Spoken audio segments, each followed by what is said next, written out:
Imagine waking up and you see this shit at the end of your bed or standing in the corner of your room. It's like, nigga, like, what the fuck are you doing? It's like 8 hours left of this shit. No fucking chuckling and nothing, no kind of way. That nigga said, no fucking chuckling, no kind of way. I would have been laughing, bro. Like, being in that situation right there, that shit is funny. Like, me personally, bro, when shit be so serious, I tend to laugh when I get uncomfortable. You know what I'm saying? Should be crazy. Kanye is one of the biggest producers and artists, known for going all out on his album productions, and his album Donda was no exception. What was the behind the scenes process, and how did Kanye make this album some of the most... Alright, so look, and recording in a fucking stadium, locker rooms and all this other shit, that shit is different, right? But it's like, it's just a different energy. He probably wanted to hear this shit like in the stadium shit. I know he was saying this shit was like stadium music. But what we see right here from this screenshot, right? We see I think that's an Apollo solo or some shit. I don't know, it might be something else. We see MacBooks, we see Pro Tools, you know what I'm saying? I'm pretty sure that's a 87 or a 67 right here, or some other shit. I don't know. You see all this shit. So insane conditions. This is how Kanye recorded Donda. You see, Kanye had hosted the listening party at the Atlanta Falcons Mercedes-Benz Stadium, where he was only supposed to stay for his one-night event. But all this would change after it became clear that Kanye was not satisfied with the results of his first listening party. So Kanye decided to do something crazy that only he could do. Rapper Kanye West living inside Atlanta's NFL Stadium as he puts the finishing touches on his new album. Instead of renting out a studio. Yeah, like, that's right there, like, I ain't the white boy and all this other shit. Like, we know he recorded in the stadium. You know? Kanye decided to remain in place inside the stadium until the album was absolutely perfect. Apparently the album isn't done yet. That's why he's inside now. We talked to officials here at the Mercedes-Benz Stadium. They've confirmed that he's inside working on that album. When Kanye got to the stadium, he wasted no time. He quickly converted the entire stadium's locker rooms into studios. This included his own room where he would record and sleep, guest locker rooms for recording various artists, and even a mixing suite for producer Mike Dean, who would bring his entire home setup. But as Kanye began to transform the stadium, staff members started to quickly move in beds and arrange cots in locker rooms. That shit's crazy. Like, that nigga turned that shit into a boot camp. Like, boot camp, bro. Like, that shit is crazy. Like, that nigga, like, this is like some creative shit. Like, it's like before a nigga turn like super villain type shit. I don't know. It's like this nigga's one accident away from becoming like a super fucking villain in this sense. You know what I'm saying? To prepare for the long stretch ahead. And for the producers and engineers who worked at the stadium, it became clear that this wasn't going to be any ordinary. Bro. Imagine waking up and you see this shit at the end of your bed or standing in the corner of your room. It's like, nigga, like, what the fuck are you doing? It's like, we should have known this nigga was on some shit doing shit like this. I don't know, though. It's like, but I don't know. Creative genius comes with a price, though, right? Like, thinking outside the box is like some crazy shit. Like, I'm trying to see how he's going to get to, like, I don't know if he's going to get into, like, the shit that the recording setup and that like that, because it's like, we know he recorded it in the fucking, the Benz Stadium, you know what I'm saying? We know that, you know? Gig. You see, by now, Kanye had perfected his formula, a method of pushing creatives to their very limits to get the best results possible. Kanye had done this previously by flying out producers to his private studio in Hawaii, where he enforced a number of strict rules, a strict routine, and even uniforms to keep everyone on his team operating on the same. That nigga said uniforms. That's what I say, bro. That nigga Kanye is fucking crazy, bro. But you're only crazy until it stops working, though. You know what I'm saying? I don't know. Page, and Donda was no exception. I'm gonna tell you something this young man does, y'all. They get up every morning and eat breakfast together, his whole crew. And they talk about yesterday and the next day, and the day of and the present. They plan. On over breakfast, they sit there and they talk about what they're gonna do, what they did, and how to make the music better. Okay, so the thing right here that stood out to me is about like when you with the team, everybody sit, they eat together, talk together, go over this, what they did, what they gonna do, what they should do, how the music, how it could be better. It's like that's one of the things that's missing from a lot of like independent artists or artists that's recording themselves at home. It's like you don't really have a team, so it's like you can't really bounce ideas off someone or pull inspiration from someone or get a different perspective or get different input from other people.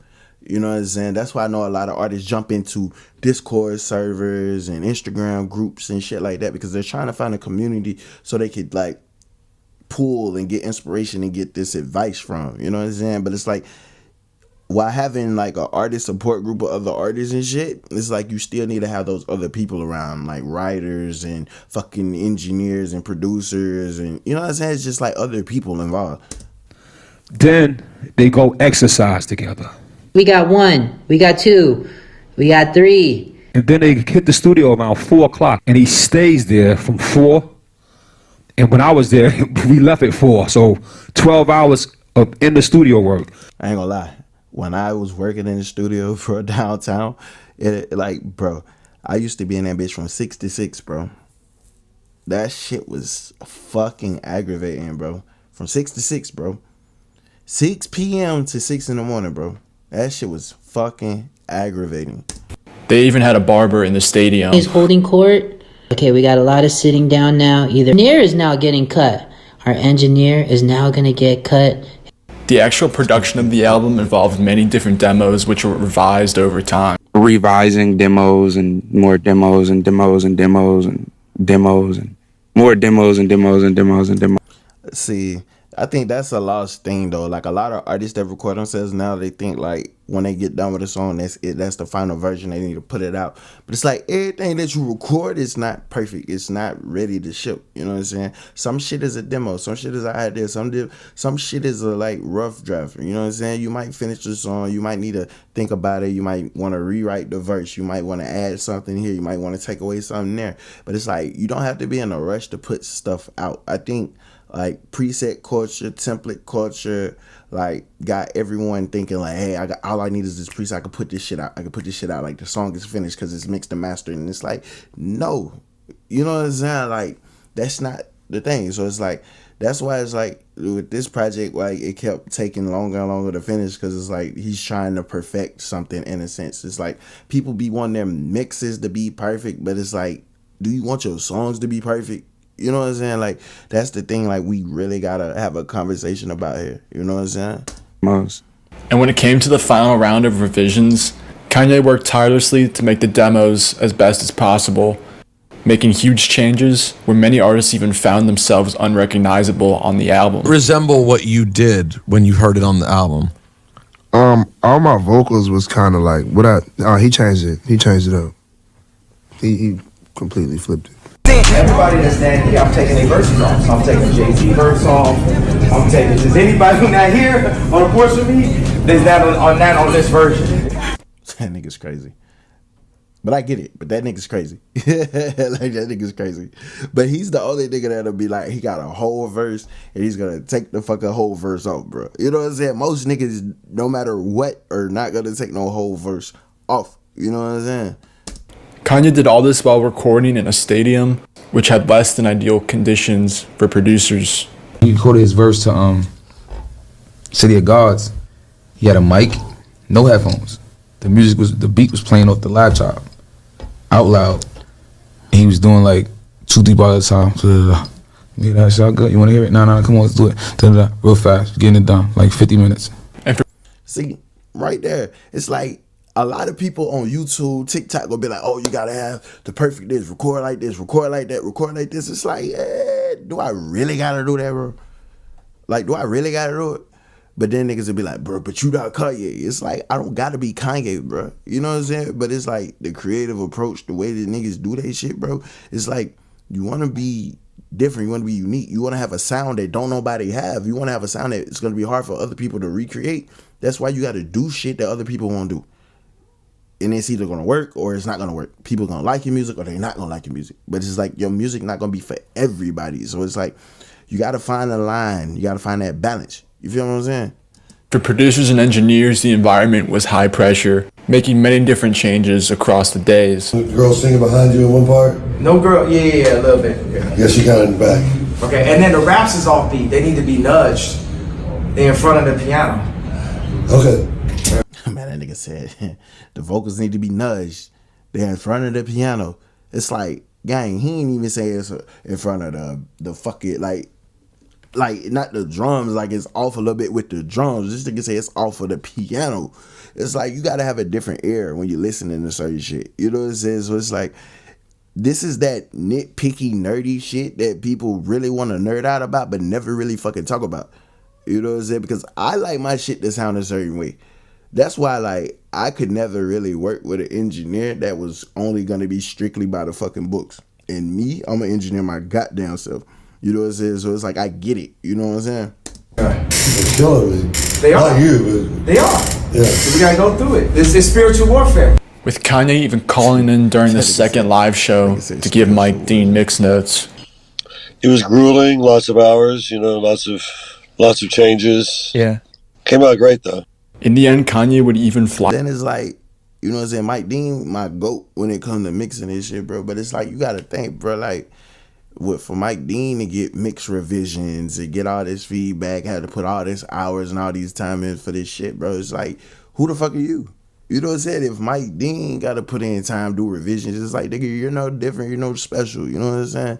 It's like, the artist, I don't know, bro. Like, you make it great shit, bro. Sometimes shit come with it. You know what I'm saying? But it's like, I don't know. Fly people out to help work on the album and put the finishing final touches on it.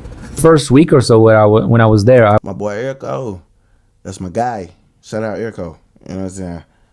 I was 90% on headphones because the headphones at least remove the variable of the room, right? And a little bit on speakers, because we did have speakers, but it was like kind of silly, you know, to use the speakers, like, and I did, but you know, right. So that was the first chunk, and then the second one was I want to say 3 or 4 days in a studio in Atlanta, nearby actually. So that was already like a step up, but it wasn't my studio. Since I started mixing for him, you know, way back when, his indications are usually on vocals, and they're very, very simple indications. So you are given like a specific set of instructions that he wants, and these instructions usually are for this little part. The rest of it, no word has been said about it. So it's like, okay, I'll just do my thing. And that's exactly like, if you listen to Donda all the way through 32 songs. Yeah. But this rapid revision process, like, imagine a nigga telling you, like, giving you notes for a mix, and it's like, hey, I just want you to do this to this part. I don't give a fuck about what you do to other shit. Just make sure you do this shit the way that I want this shit. You know what I'm saying? But a lot of niggas be having these egos, be like, I gotta mix this shit the way that I want to do it. It's like, no. Process worked to Kanye's advantage and allowed him to quickly direct the sound of the album based off the listening parties and real-time feedback he got. He took all the information he got from everyone, you know, including online reviews, you know, personal friends reviews, and he just kind of digested it all and adjusted the album the way he wants. You know what I'm going through? I've been through this shit. I've been through the cap. I've been through y'all arguing, and then Hollywood Bowl starting late, DMX starting late, all that, and that going to press. But now this is God's time. In the end, Kanye would eventually... That nigga. That nigga said this is God's time. It's like, bro, that nigga. Bro, I don't know, bro. It's like, I don't know, bro. That nigga's different, bro. Like, I thought he would probably go a little bit more into, like, shit, like, of, like, the recording processes and, like, the song creation processes, because it's, like, really, like, it's just talking about, like, how he, really just, you know what I'm saying, recorded this shit, like, in the stadium and everything, kind of, like, behind the scenes shit. It's an interesting take, though, on how he put this shit together, got the clips and did the little documentary shit. It's like, content like this is very interesting. Eventually move out of the Falcon Stadium and do his final live show in Chicago. And before then, Kanye would even get Rick Rubin to help finish the album. If it sounds like something, it could be on someone else's album, it can't be on your record. So it's like, that's the trick. Ooh, that's a bar, though. If it sound like it could be on somebody else's shit, that's not your shit. It's simple. You know what I'm saying? That's simple. Oh, you gotta take the snare away. Just turn the snare down. It made something completely different. Okay, cool. And turn them strings up. In the end, Donda was definitely one of the craziest recording processes and album rollouts ever. If y'all found this video interesting, please don't forget to drop a like and a subscribe, and I'll see you on the next video. Alright, so look, that made a little sense. Though. That was interesting, a little behind the scenes shit, but it's like, it's crazy because Kanye is a little fucking off. But you need a little crazy to be really, really fucking creative. Like, I haven't met a creative person, like truly artistic, creative person that wasn't a little fucking crazy or a little weird. Like, me personally, I'm weird as shit. You know what I'm saying? Like the way I record, the way I mix, the way I hear melody, the way I try to construct songs be a little fucking different. But, hey, like I said, man, this is how he recorded Donda. I do have a session from here. I think I have a session from here. I might redo the video going over that session. Let me know in the comment section below, all right?